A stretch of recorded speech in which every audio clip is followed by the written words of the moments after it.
Greetings, Lewis, and welcome to another video. This happened a couple of weeks ago, but I still wanted to talk about an area championship that happened in Japan. Thanks to Road of the King for explaining everything.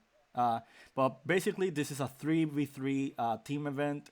Uh, it was legal right before Legacy of Destruction.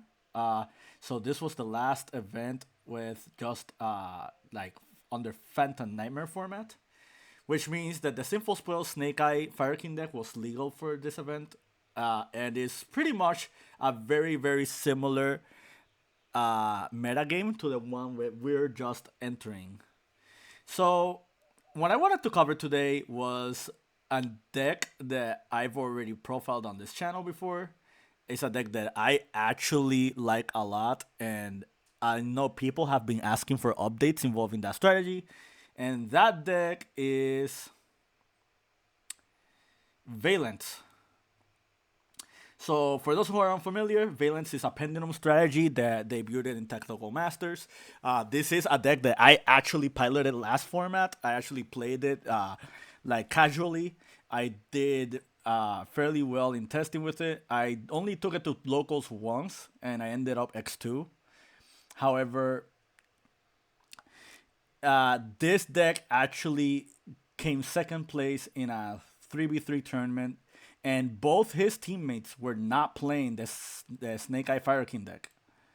One of them was playing Voiceless, and the other one was playing Mathmech, which is very unorthodox because Mathmech is not really playable here in the TCG anymore due to Mathmech Circular being in the Forbidden list. But yeah, I kind of want to talk about Valence because, as you guys already know, I've played Valence in the past. I've already explained a lot of thought processes that just comes around with this certain strategy. What I'm going to do here is I'm going to show you what I like about Valence so much. I'm going to show you a one card combo that has multiple ways of being started with this strategy, and then I'm going to talk about the contrast between my list and the OCG list. Shoutouts to Wacky Watch. This is like his profile. This is him on Twitter. I'll probably link it in the description, but he explains all the matchups. As you can see here, he played against like 5 Fire Kings, and he only lost to one of them. This is the current deck. Um, but yeah, I feel like in a format where people play a lot of hand traps, this strategy can do well. I feel like this deck is very adaptive to like the current meta game, and not only that, but it has multiple one card starting plays that just plays through other interruptions. So what I'm going to do here is I'm going to like enter solo mode real quick, and I'm going to showcase you like one of the one card combos that the deck has. So let's put these right here. So there are two ways to start a combo. One is with solo activation, and the other one is with Shinonome. These are the two most important cards in the deck because these are the two one card starters. And then I'm going to go talk about the deck a little bit more in depth, and then I'll talk about the other deck list. So the first combo is you activate solo activation. So activation is going to place Shinonome in the spell and trap zone. This goes to a graveyard. Shinonome can activate her effect. She can special summon herself. Since she was a special summoned, you can activate her effect to add a spell or trap. And the spell or trap that we're going to add in this instance is this one right here, Shirabancho. Or we can add the Conic Wyzen, doesn't matter which one. What's going to happen is one will activate the other one. And because we control a field spell, we can banish solo activation. Solo activation makes it so you can move a monster. You move the Shinonome now triggers, and this is going to place a monster in the Pendulum Zone. What I like doing here is I grab the Mad Marquis, because the Mad Marquis can guarantee special summon itself since the opponent controls a field spell. And now you can do Mad Marquis effect. Mad Marquis is going to like excavate. And we pretty much got the best result out of this. So Let's see what we get. We got multiple Vaylantz monsters. We're just going to grab one as an example. You can still combo even without this. However, you kind of ideally want like any other Vaylantz card for the combo, specifically with solo activation. At this instance, you just put these two back in the rest of the deck.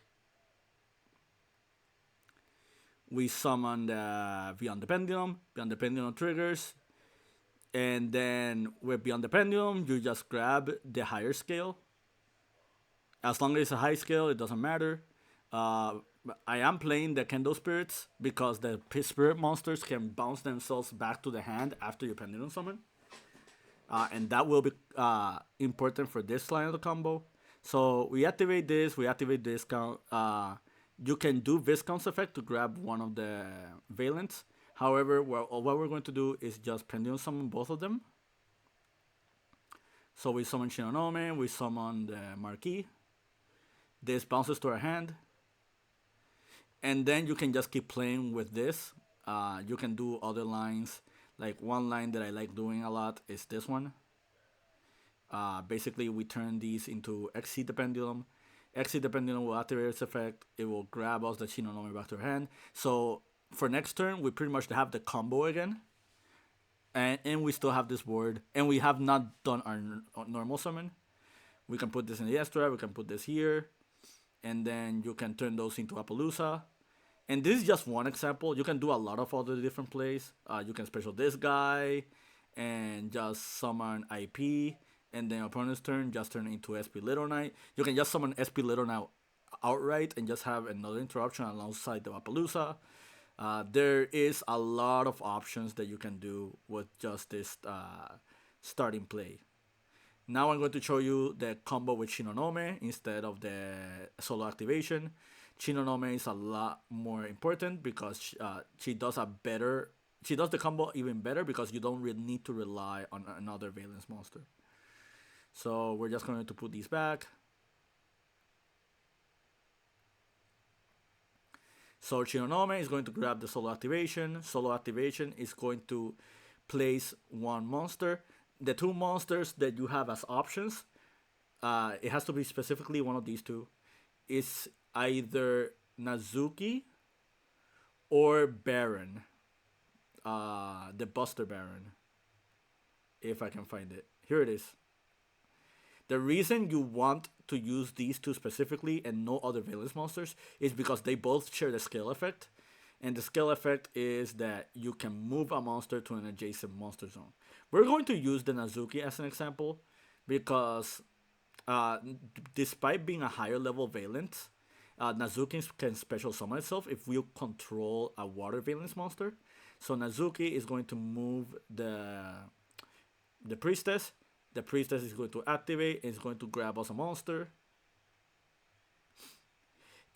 If you used the Buster Baron instead of like the ninja, you can grab the Mad Marquis, which is the level 6. And it's essentially the same combo that we did with the solo activation, but backwards. Since we grabbed the Nazuki, you're not going to grab the Mad Marquis. Instead, what you're going to grab is going to be Viscount. And then you just put these two back in the rest of the deck. We summon Beyond the Pendulum. Beyond the Pendulum with trigger. And it's essentially the same combo. Something to note, if you get Veilered or Impermed or stopped on this effect, Beyond the Pendulum is not hard once per turn. However, it does have the restriction of being locked if you actually resolve its effect. So there's nothing stopping you from just linking away into a second copy of the Beyond the Pendulum, which is why I think you should be playing more than one, especially since we don't have Electromite here in the TCG. And with Beyond the Pendulum, you just grab whatever skill you need and you just keep playing that way. So now that I talked about Vaylantz and their play strategy, let's talk about the OCG list. As you can see, they're playing stuff that are a little bit different from our list. Like our list is playing the Altergeist package, and it's also playing the Mythical Beast. I already covered that in depth, so feel free to check out older deck profiles involving my Vaylantz list. Uh, this one opted for another engine. They played the Super Heavy Samurais, specifically Wakauchi and Coral. And at first, I did not understand why they played these, but the main reason they played Super Heavy Samurais is because they're high scales. And not only are they high scales, but they can just place themselves on pendulums and just move themselves out of the pendulum zone. Wakauchi obviously being the best one. And then they played the Coral because Coral is another high scale super heavy samurai. There are not many high scale samurais besides Wakauchi, meaning that this is pretty much the best other option. The other thing that we're looking here is the Performapal package. The reason to play Performapals is because Monkey Board is a one card pendulum skill by itself, and not only that, but the extras can move itself away from the pendulum scale, which is the reason I'm playing the Candle Spirit in the first place. So that's a very similar function that way. They play Fossil Dyna. Part of their combos are, or at least any combo that you're going to see in a typical Vaylantz deck, involves you summoning Granite Gallant and just using its effect to just grab Fossil Dyna. Since our normal summon is normally Melusik and not Fossil Dyna, we just don't play the Fossil Dyna as part of our engine, but you can easily just play Fossil Dyna if you want to play it. Fossil Dyna is really good because against the Fire King deck and against the Snake Eye Fire King deck, this card is good either going first or going second. And what I mean by that is when you go second, if you have a way of getting rid of like their monster, like their Amblo Whale or whatever link monster they have on board, then you should be more than fine. And the way you do that is with the Conic Wizen and the Shirabansho, which they are playing multiple copies of. So if you go second, you can just normal Fossil Dyna, use the Conic Wizen, push the Link monster back into the Spell and Trap zone, and just control the game because your opponent has no way to play around that. Usually the issue with the Conic Wizen and the Chirabansho is that they can special summon back the monster on their turn, but under Fossil Dyna they do not. So this shuts down the Promethean Fire Princess, this shuts down Kirin, this shuts down Garunix from Graveyard. This shuts down like Amblo Whale's effect. So if you're going second, that's usually what you're doing. But if you're going first, and this is part of your M board, there's no Snake Eye variant or deck list that can get rid of this card if they don't play stuff like Impermanence. Another thing to note on this deck, on this list is they are playing Raiten, and they are playing like other monsters that can just protect the Fossil Dyna. Well, on this list, we do not have that option. Another really cool note is they're playing Gravekeeper's Inscription. If you're playing a deck like Veillance, I think for this current format, you should play as many anti-graveyard cards as possible. I already did a video covering this, but like cards like Inscription, cards like Silent Graveyard, just cards that just like work against your opponent's graveyard as an entirety are really strong. And in this particular deck, this card does not hurt you at all. Like the only real conflict is like Altergeist Malwisp if you decide to play the Melusik package. Another like conflict would be Selene, but outside of that, there are no interactions that just lose to the Inscription. So that's pretty much the list. Obviously, they have Maxi, which is very important. They have multiple copies of Cold Grave. They do play Electromite, but you will notice when you're playing this deck that Electromite is really not that needed. But yeah, I kind of just wanted to talk about the Fire King deck. I mean, just talk about Veillance during the Fire King format. because I feel like this strategy is not that bad. This current list that I have right now needs to be adjusted. However, like, just make it something like this, and you should be doing well at least the local to regional level.